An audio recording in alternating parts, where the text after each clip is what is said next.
Bismillahirrahmanirrahim. Welcome to the class of Design of Structures, and today we will be discussing about the retaining walls. What are retaining wall, its functions, its classifications, the forces acting on the walls, and the stability of the retaining walls. So let's start about the functions of the retaining wall. As it's clear from the figure, mainly the retaining wall is provided to retain the soil, and it can be provided along the roadside and also in the buildings and to control the landslide also. So lot of applications of the retaining walls are there. What is retaining wall? Retaining wall is any constructed wall that restrains soil or other material at locations having an abrupt change in elevations. Retaining wall has many uses, like it can be provided at the roadside embankments. It can be basically provided to separate the older road from the highways. Retaining wall help keeps river banks from the eroding. So actually across the underpasses, if you see this figure, it's clear that the retaining walls on the one side it is about here you can see for the a gabion is provided and a retaining wall in the underpasses is provided. Similarly, on the one side of the road, on the upstream side of the road, to control any kind of the landslide from the hill, and similarly on the downstream side of the road, basically the traffic is moving here. So this will be the backfill side of the retaining wall, and here you can see the different kinds of retaining walls. Application of the retaining wall is already known. What are the different types of retaining wall? The retaining walls types include the gravity walls, the cantilever wall, the counterfort wall, and the buttress walls. Actually, we select the walls for any specific project based on different criteria, and these can be the location, availability of the materials, and this can also be the forces, the height of the backfill, mainly the forces acting on the wall, whether that type of wall is suitable or not. Here you can see the different types of wall what I was discussing, like gravity wall or T-shaped wall is also a cantilever retaining wall. And similarly, this is a cantilever retaining wall. This one is the backfill wall, is on the right side, and there is no place on the front fill side, so it is a L-shaped wall. Here there is a no place on the backfill side. We cannot provide the heel in this directions.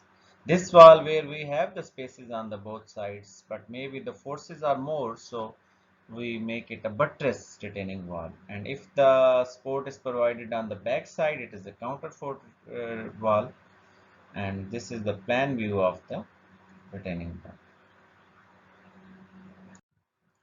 Here you can see the different parts of the retaining wall, but actually the retaining wall is comprised of its stem, heel and toe and the key.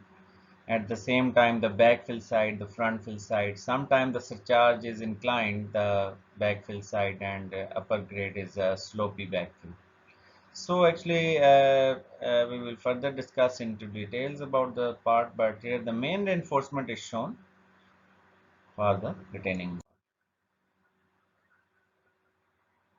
Retaining wall actually is acted upon by many forces like the backfill, lateral earth pressures, and historically many walls have been failed just due to the bad design. So retaining wall design is not only for the structural design, but stability of the wall is the first. The wall should be stable against the different kinds of forces. What you can see here that this wall overturned, this wall collapsed, and this wall also failed due to the overturn. Sometimes we don't consider the important forces that are causing the overturning, and sometimes the dimensions of the walls are not properly designed that so it can be having a major failure. We have to control these failure by selecting the appropriate dimensions of the retaining wall and then appropriately design the suitable thicknesses and for the different components of the retaining wall. Let's come to the functions of the retaining wall. What's the functions? To hold back the masses of earth or loose soil where the condition make it impossible to let those masses assume their natural slope. Soil is a material which actually cannot stand in its own positions, and that depends upon its conditions also. We have to retain that material, and that the structure that is retaining these material, soil plus water are called as the retaining walls. Sometimes we control these through gravity walls, and the weight of the wall is the key factor for controlling that forces. Sometimes by the structural wall, that is a cantilever retaining wall, and strength of the wall is a key element forces to control that. And sometimes by if the wall height is more or the sizes of the wall is not is quite excessive, and we can have the counter fort. If the dimensions are excessive, we can divide the different segments into the counter fort. Sometimes we can also have the buttresses on the front fill side, so counter fort is on the back fill side. Comes to the parts of the cantilever retaining wall. The parts include the back fill to be retained, the front fill on the exposed side, stem or wall slab, the toe of the wall, heel slab of the wall, and the key of the wall. These are the parts of the cantilever wall. Now discussing about the earth pressures. Liquids are frictionless and cohesionless material. So how much pressures the liquid are exerting at any depth is gamma of the density of the liquid multiplied by the height. This one, you can see that the pressure exerted by the water at any depth is gamma into height. But when it comes to the earth pressure, this is not true for the soil. Why? Because soil, it depends upon the soil conditions. It depends upon the soil type. And also it depends whether the soil is allowed to expand or it is allowed to compress. So depending upon the scenarios, the earth pressure can vary. For example, sand, it acts as a frictional material when it is dry, but if it is wet, uh, it behaves differently. So if the same sand is moistened, it develops some amount of cohesive strength. But if you further increase the moisture content in the sand, the frictional forces will diminish, and it will hardly stand at any angle at all. So clay, on the other hand, behave differently than sand. Why? Because clay stands vertically up to considerable depth. Even after the excavation is made, the sand may not stand for a few days, but clay may stand. So it depends upon the conditions of the clay, that at optimum moisture content, the clay is more stable, and but if further wetting can subside the clay, and it can reduce the forces, and further drying can also reduce the forces in the clay. So you see that after the few days of excavation, what happens? The clay starts falling down. So in the dry seasons, the moisture is basically dried up to the atmosphere, and with subsequent shrinkage at a lesser depth closer to the surface, 1 or 2 meters, it becomes unreliable to stop and react the forward movement of the retaining walls. So what happens in that case? That the active earth pressure is developed in that case. Mainly the three cases are here. Based on this discussion, we can say there are three criteria. The earth pressure can be at rest, it can be an active earth pressure, or it can be a passive earth pressure. How it can be a pressure at rest? This is not a common phenomena, but a wall which is considerably rigid wall, the pressure behind that wall will be a pressure at rest, because this wall is not allowed to move in forward directions. That's why the pressure at rest is gamma of soil into height. No active or passive coefficient will be involved with pressure at rest. It is simply gamma into height. But when do talk about example of this case, so this is a rigid wall, so this pressure is gamma into height. But when it comes to the active earth pressure, the active earth pressure is basically developed when the wall is allowed to move away from the soil pressure, backfill side. And what happens? The earth pressure decreases with the increasing expansion. Yes, when the soil is allowed to expand, the earth pressure reduces. So what happens that a shear failure of the soil is resulted with further expansion, and the retaining wall can move forward and in a downward direction. The pressure of the soil in this scenario is a minimum pressure, and this will be declared as an active earth pressure. You can see here the soil is allowed to expand, and what happens, the forward movement of the retaining wall, a sliding wedge is formed, and this red zone soil is basically the soil responsible for this, and one component of this soil is basically responsible for developing the active earth pressure coefficient, and the remaining go into the soil. So how much this pressure is developed and how to compute that?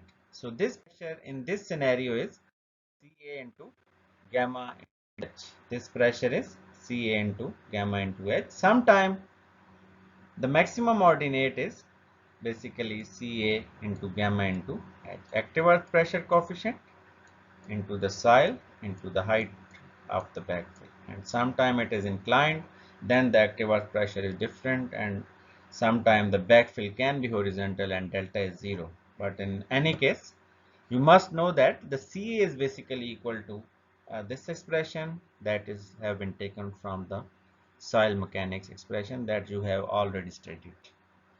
So this is a delta, which is the angle of the backfill, and phi is the angle of internal friction. These are the known parameter for the soil, and you are able to compute the Ca value. And similarly, when delta is 0, the Ca active earth pressure coefficient is reduced to this expression. Now the passive earth pressure. What is passive? Pressure at rest is gamma of soil into height. Active earth pressure is Ca into gamma into height. And passive earth pressure, when it is developed, this is developed when soil is allowed to compress. What happens that due to the forward movement of the soil retaining wall, the soil in this zone, this part, this soil is compressed. Bulging can occur. And when soil is compressed, it exerts more force, and that more force is passive earth pressure. So force developed on this side is basically the passive earth pressure, and that is Cp into gamma into the height of the, this is the height of the front fill. This front side height is Cp into gamma of soil into H.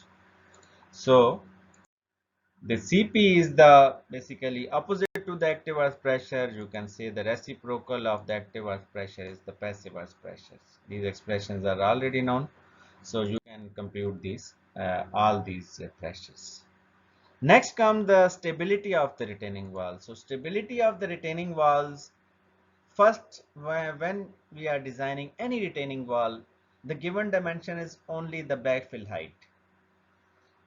The soil needed to be basically restrained, and the properties of the soils are also known, the water table is also known, and then we have to decide the dimension of the retaining wall.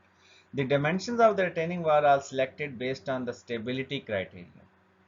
So what is stability? Stability means the retaining wall should not overturn, it should not slide, it should not fail in punching, it should not settle down. So if these criteria are satisfied, how to satisfy these criteria? Our forces acting on the retaining wall should be well controlled in such a way that it should not overturn and it should not slide, and the bearing capacity of the soil actually should be larger than the maximum pressure developed under the retaining wall. So how can we do that? First, you must know about the forces acting on the retaining wall, and then uh, you can understand about the overturning and sliding and bearing. So what are the forces acting on the retaining wall? What overturning forces are acting on the retaining walls? These overturning forces include, this is the point of overturning, this one. If this is the backfill side. So the overturning forces are the backfill, basically the soil pressure and the surcharge pressure. So these are the overturning forces. But while investigating the overturning forces, the surcharge is not considered on the heel, but it is away from the heel. The reason is that when the surcharge is considered away from the heel, its vertical effect is not considered. Vertical effect is not considered. But lateral effect of the surcharge is still present. So it means that we are on the safer side. And what is surcharge? Surcharge can be a temporary load. It may be a permanent sometime of a building, but it is a traffic load. It is a temporary earth fill load, construction material load. Any kind of the load on the backfill site is a surcharge load. So it may or may not be present, and we have to be very, very careful in selecting the surcharge on the heel. So that's why it is kept away from the heel. And next comes so these are the forces. One is the surcharge force and one is the soil pressure force, and these two forces are computed as an overturning forces. So this one is the force. In the white color is basically surcharge, and then the green color arrow is showing the earthquake, and also the location is shown, and the moment arm of this force from this red point, the point of overturning, this point of overturning, the location must be known. So when we decide the dimensions of the retaining wall already and we compute the forces, we can easily compute that this soil pressure act at 1/3 of the height and the surcharge act at the half of the height of the backfill. Now the restoring forces. The overturning forces were producing the counterclockwise movement while you are watching the screen, and now the restoring forces will be producing the clockwise movement. So all the vertical weights, soil weight, concrete weight, these are these weights are basically the restoring force. So this weight of the stem, weight of the heel, weight of the toe, and also the weight of the soil, weight of the front fill, but with care. Sometimes front fill is present, sometimes not present. So these are the forces which are restoring forces. So some of the movement of the restoring forces about the similar point, the movement about the similar point, it should be, the overturning movement should be lesser. So restoring movement should be larger. But how much larger?